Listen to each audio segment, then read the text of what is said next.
Hello guys, welcome back to my mini blog. বৃষ্টির দিনে সন্ধেবেলা ঠান্ডা ঠান্ডা ওয়েদারে যদি দই বড়া খেতে ইচ্ছে হয় তাহলে যেমন ভাবনা তেমন কাজ।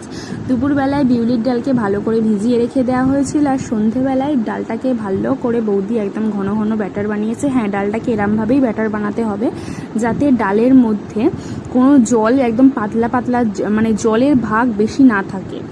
আর তারপরে দেখো এখানে মা তেঁতুলের পাল্ক রেডি করেছে। পাল্কটাকে একটু চিনি আর হালকা নুন দিয়ে রেখেছে যাতে টকটা ব্যালেন্স করা যায়। আর আমি এখানে দইটাকে রেডি করেছি। দইটা দেখো পাতলা হয়ে গেছে, ওই জন্য আর একটা দই আনতে হবে, কারণ দই বেশি ছিল না। আর এই দইয়ের মধ্যে দিতে হবে হচ্ছে চাট মশলা, তারপর জলজিরা, তারপরে আমি দিয়েছিলাম আর একটা জিনিস, সেটা হচ্ছে বিট লবণ। আর যেহেতু ধনে পাতা ছিল না তাই পরে আনবো বলে তাই পরের দিন দেওয়া হয়েছিল, সেদিনকে আর দেওয়া হয়নি। তারপর সন্ধ্যেবেলা একটু চা খেলাম আমি, মা, লাল আর বাবা। সন্তুদা এসে পরে খেয়েছে। আর দেখো মা তারপর এখানে দই বড়া রেডি করার জন্য চলেই এসেছে। এই দই বড়ার মধ্যে মা একটু নুন দিয়েছিল এই ব্যাটারের মধ্যে, আর দিয়েছিল একটু কালো জিরে যাতে টেস্ট হয়। ওই জন্য দেখো ভালো করে ফেটিয়ে নিয়েছে। আর তেল একদম গরম করার পর তারপরেই বড়াগুলোকে ছেড়েছে, যাতে বড়াগুলো মানে শক্তও না হয়ে যায় আর একদম কাঁচাও না থাকে। দেখো এখানে দেখো বড়াগুলো একদম সুন্দর ফুলেছে টুবলু টুবলু হয়ে। আর আমি তো এই কাঁচা বড়া মানে ভাজা বড়াই একটা খেয়ে নিয়েছি, তারপর দই বড়া খাওয়াবে আগে ভাজা বড়া খাই। দারুণ লাগে আমার এই বড়াগুলো খেতে।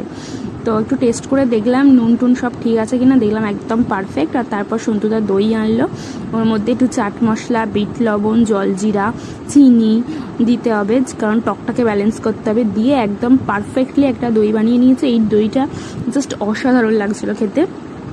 তারপরে এর ভেতরে একটু ধনে পাতাও দিতে হবে উপরে গার্নিশ করে, তো আমার কাছে ছিল না বলে আমরা পরের দিন দিয়েছি।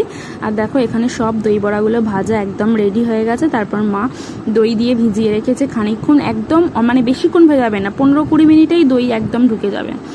দেখো একদম সুন্দর সুন্দর দই হয়েছে। আর তারপরে উপর থেকে তেঁতুলের পাল্ক, তারপর ঝুড়ি ভাজা, ধনে পাতা আর সুন্দর করে গার্নিশ করে এবার দই বড়া খাওয়ার পালা।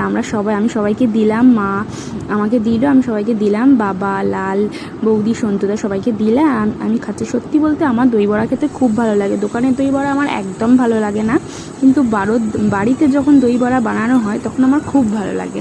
আর খেতে সত্যি অসাধারণ হয়েছিল দই বড়াটা। তো দেখা হচ্ছে পরের ভিডিওতে। বাই, সবাই খুব ভালো থেকো। Radhe Radhe, good night.